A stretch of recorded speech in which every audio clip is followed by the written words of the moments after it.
We're here with George Savaricas, TV host on Golf Channel and a native of the Chicago area.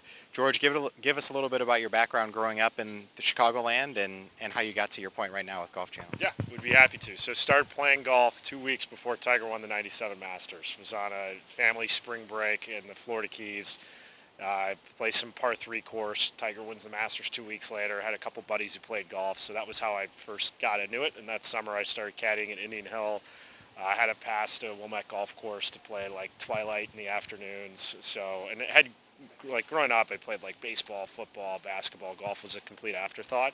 Completely got the golf bug. Like stopped playing travel baseball, was hooked, was playing golf every day that summer. So then fast forward, played at New Trier.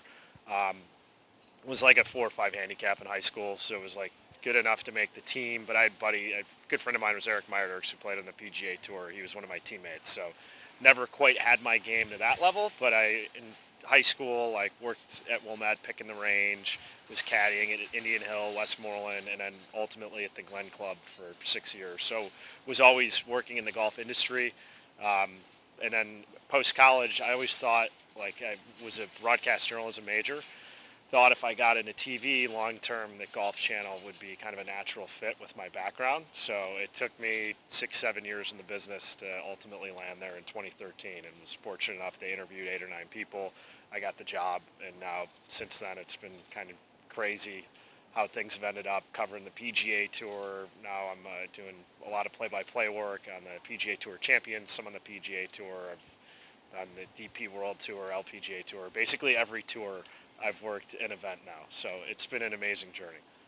Obviously a job that takes you all around the world, I'm sure. Yeah. As we interview you now, we're here at Exmoor Country Club in relation to the Western Amateur Championship. So how much do you cherish the opportunities where your work brings you back to the Chicago area? Oh, it's awesome, and like I said inside with the Q&A with Michael Thorbjornsen, the WGA is an organization that is near and dear to my heart. Same with the CDGA. I grew up playing CDGA events, so whenever I can be involved with the Western Am, then you don't have to ask me twice. I'll be there immediately. And I have buddies who grew up that were Evans Scholars, so what the organization is all about, I've seen it impact the lives of good friends of mine. So if there's ever any way that I can be involved or lend my support, then more than happy to.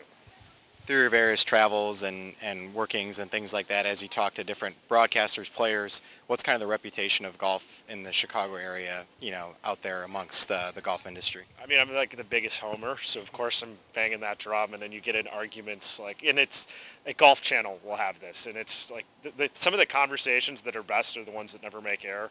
It's just when you're debating, all right, what urban metropolis has the best golf in the country, and then you start arguing, all right, does New York get to include Shinnecock and National Golf Links, or is that Long Island? And so it's held in extremely high regard, and I just got to play Chicago Golf Club for the first time a couple weeks ago, and one of my colleagues, Kurt Byram, was like, it might be my favorite course in the country, or like top 3. You have to get out there. He was buddies with a member, and Kurt grew up in South Dakota and lives in Arizona, but he was saying, the Chicago area to him is one of the best markets in the country. So I think it does have the esteem, and a lot of it's just the history of these courses. Chicago Golf Club is one of the 5 founding members of the USGA. Exmoor is one of the founding members of the Western Golf Association. It's what was basically the formation of tournament golf in the U.S. having 18-hole courses started in the Chicago area. So I think people who recognize the history of the game see the ties to Chicago, and then you see how many historic country clubs are around here, and that they hosted U.S. Opens at the turn of the century and into the 21st century. So I think you have to put it top 3. For me, it's far away number 1.